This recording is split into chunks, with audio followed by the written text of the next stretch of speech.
Hello everyone, welcome to Rapid Gyan. So guys, in this video we are going to start the equations of motion by graphical method. So we'll see what are the equations of motion and how we are going to derive that. So guys, hope all of you have gone through my previous videos. So those who have not gone through those previous videos means previous video of this chapter motion. So I will strongly recommend guys, please go and watch those videos first and then come here and watch this topic. Okay.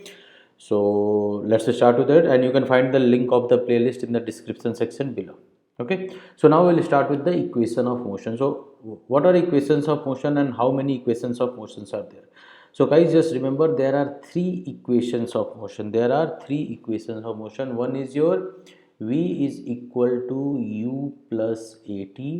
Second one is your s is equal to ut plus half at square, and third one is your v square minus u square is equal to 2as. So these are the three equations of motion.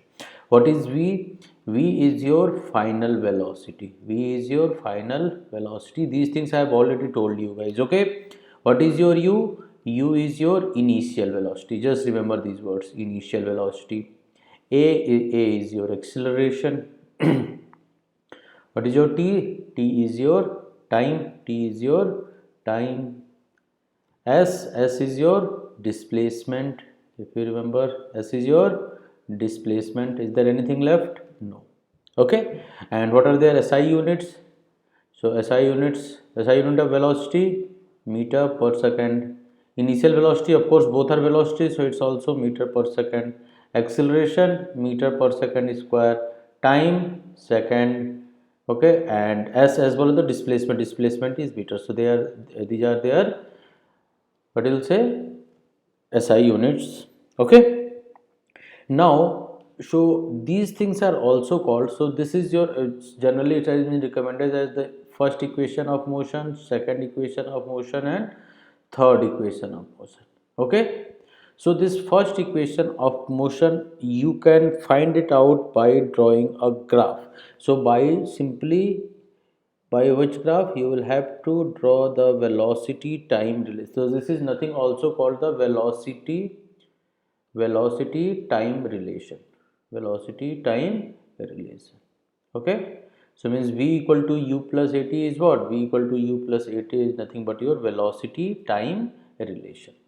S equal to ut plus half at square is what? This is your position time relation. This is your beta. Just remember these terms, because sometimes in your exam in 1 mark question it will ask what do you mean by position time relation. So simply you can know this is the second equation of motion, which is S equal to ut plus half at square. This is also called the relation between position and time.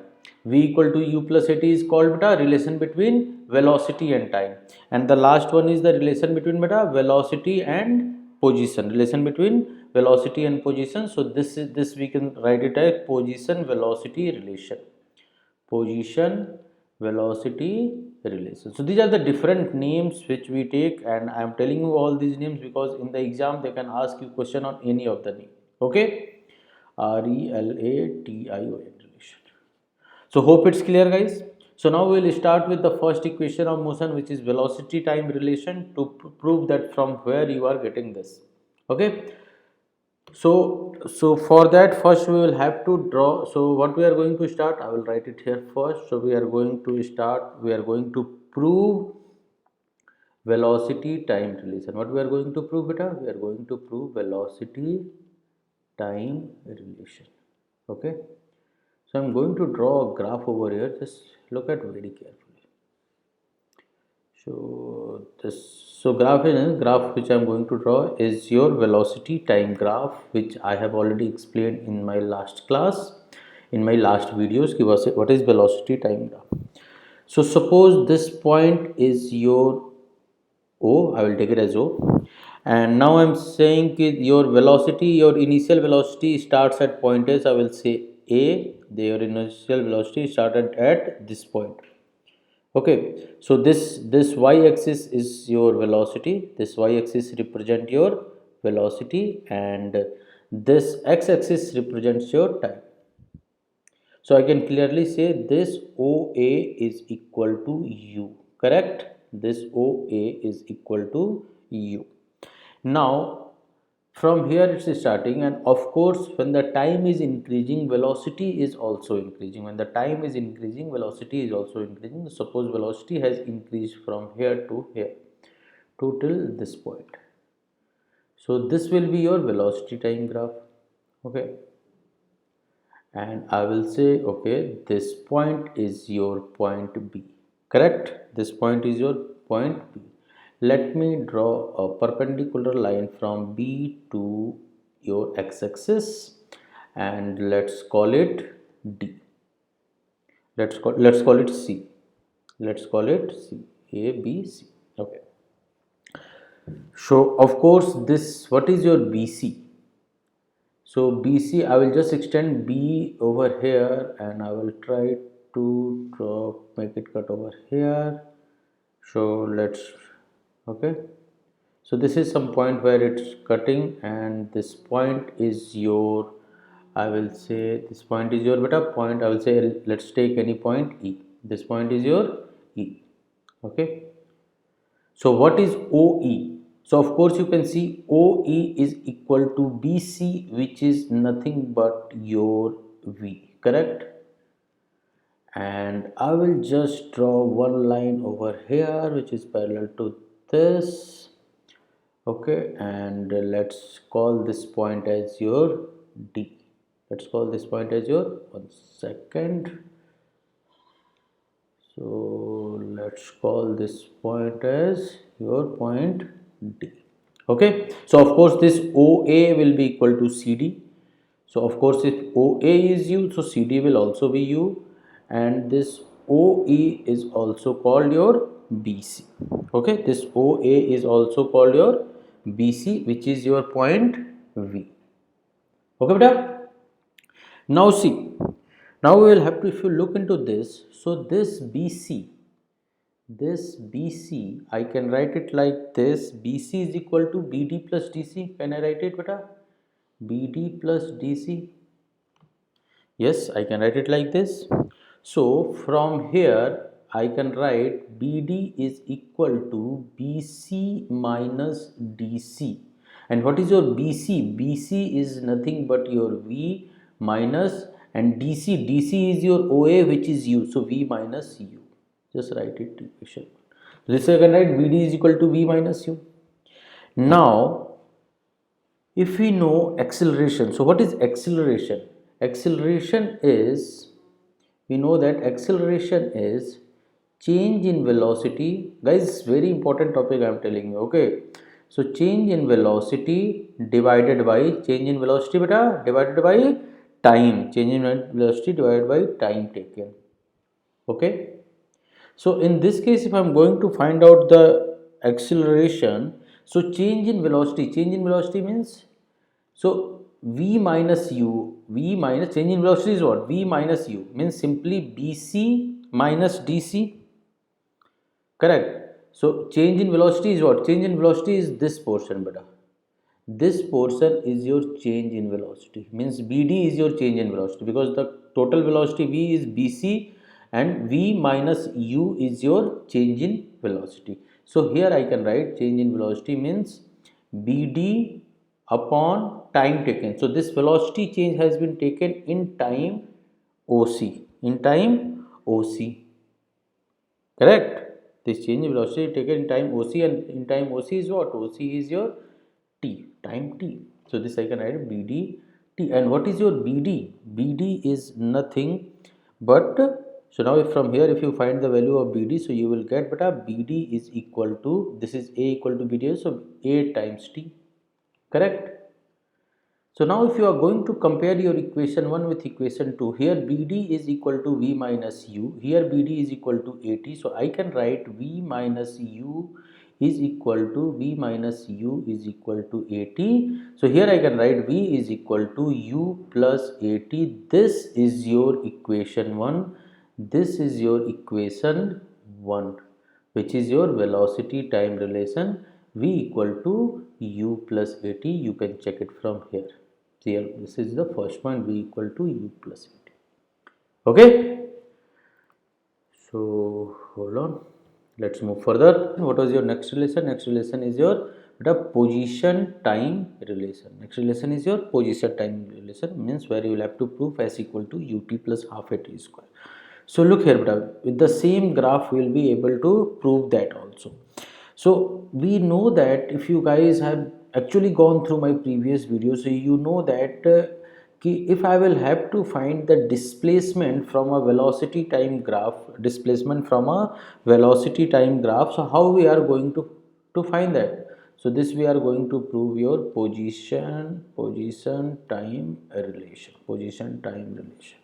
So we know that the displacement, if I will have to find the displacement from a velocity time graph, means from this graph, it means I will have to find the area under the line or area under the curve. Means in this case your displacement will be nothing but the area of trapezium OABC. Correct? So here I can write it. So displacement we denote it with S. I have already told you. See, with S we denote the displacement. So S is equal to area of trapezium OABC. Am I correct? Area of trapezium OABC. Now, if you will have to find the area of this trapezium OABC, so this can be find as, see, you will have to find OABC. So if I will find the area of this rectangle OADC, and then I will, with that I will add this area of triangle ADB, this portion. So by this we will be able to find the answer. So this I can write at area of rectangle OADC, area of rectangle, I will write it area of rectangle OADC plus area of triangle ABD. Correct? See here, area of triangle ABD. So what will the area of rectangle? So area of rectangle is simply length into width, which is your OC. I can write it like this, beta, or OA times OC. So this I can write it as OA times OC plus area of triangle ABD, which is half into base into height. So check here, beta, what is base? AD is the base and height is the BD. So I can write it like half into AD into BD. Now check here, what is your OA? OA is your U, or just OA is your U times OC. OC is your T. See here, beta, OA is your U and OC is your T. So I can write it like UT plus half AT, half this AD. AD is, where is your AD? AD is again T. See, AD is equal to OC, which is equal to T. So I will write it over here, beta. AD is your T multiplied by BD. So what is your BD? Check here, BD is your, beta, V minus U. BD is what? BD is nothing but V minus U. Correct? Or you can say ki, from the first equation, what the value of BD you got? BD you got 80. You can put now BD equal to 80. So either you can put BD equal to V minus U or BD equal to 80. Correct? So here we can put BD equal to A times T. So what I will get from here? I will get S equal to UT plus half A T square. Hope it's clear, guys. Guys, if any one of you having any doubt, please feel free to ask your doubts in the comment section. So this is the relation of your position time relation. Hope it's clear, guys. Now we are going to the third relation. What is the third relation? Third relation is your position velocity relation. I will write it over here. Position velocity relation. So how we are going to find this? We are going to find with the same method. See, beta, we know that here also we'll have to find. So the displacement is the area of trapezium OABC. So I'm going to use the same technique over here. Now I'm going to find the area with different methods. So if you guys know that what is the formula for finding the area of a trapezium? So area of a trapezium is equal to sum of parallel lines. If you guys remember, sum of parallel lines sum of parallel lines multiplied by sum of parallel lines multiplied by distance between them. Sum of parallel line multiplied by the distance between them and divided by 2. Remember na, half into sum of parallel lines. For example, let's go here. So suppose if I'm going to draw a trapezium over here. So this is one line, this is another line, and this is going to be a trapezium. So, and if I will have to find the area of this trapezium, what is the formula? If this is A, this is B, and this is your H, so we know that the area is half into sum of parallel lines, which is A plus B multiplied by your height, or multiplied by the distance between these two lines. So using this formula, I am going to use this formula over here. So sum of parallel lines, if you come over here, beta, so what are the parallel lines? Parallel lines are OA and BC, means OA plus BC. Here I will write it here, beta, is equal, not here, here is OA plus BC, OA plus BC multiplied by distance between them. So distance between, one second, distance between OA and BC is what? Is your T, is your OC, correct? So multiplied by OC upon 2. Okay. So which is equal to U plus V, and S is equal to U plus B times T upon 2. Okay. And now come to your first equation of motion, where you got V equal to U plus AT. So from here, this is V equal to U plus AT beta. So from here, if I will have to find the value of T, what will I get? So can I write here from T is equal to V minus U upon A? See na, V equal to U plus AT. So T will be equal to V minus U upon A. Correct? So I am going to put it over here, not here, here. So this I can write U plus V multiplied by U minus V upon T equal to U minus, sorry, V minus U, my bad, is equal to V minus U. See here na, we got V minus U upon A. Okay, so V minus U upon 2A. This is your S. So this 2A will go this side. So I will get 2AS is equal to V minus U, and V plus U is your V square minus U square. This is your position velocity relation. Hope it's clear, guys. This is your position velocity relation. Okay. So this is your third equation. Hope it's clear, guys. So guys, if any one of you having any doubt till here, if anything you guys are not able to understand, please feel free to ask your doubts in the comment section. You can email me at info@rapidgyan.com, or you can also send me the WhatsApp, or you can WhatsApp me your doubts. You can get my WhatsApp number in the comment section below. Okay, beta? So that's it from this video. In the next video, we will be solving the numericals, the examples of your textbook, and also the questions given in your textbook. All right, bye bye.